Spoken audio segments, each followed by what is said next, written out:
L'autonomia si può ottenere, volendo, con azioni,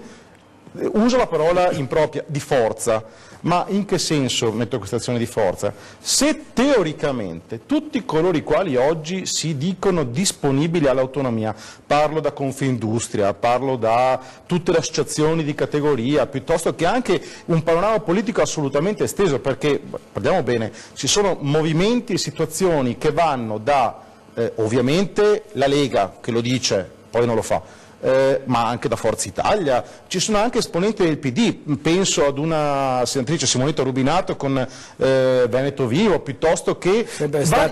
vari esponenti del mondo politico a 360 gradi si dicono disponibili all'autonomia, così come Confindustria, così come le varie associazioni. Ora, se tutte queste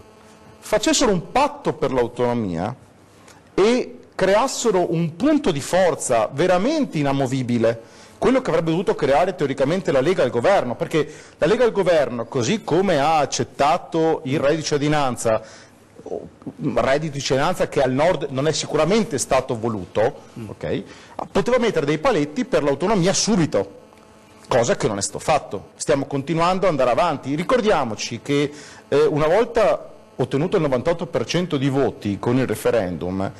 Bressa, al Bo, a Padova, aveva già sottoscritto una bozza di intesa. Io mi domando e dico, se Bressa del governo Renzi aveva già preparato una bozza di intesa, cosa dobbiamo aspettare ancora? Una bozza di intesa di un governo amico? Allora,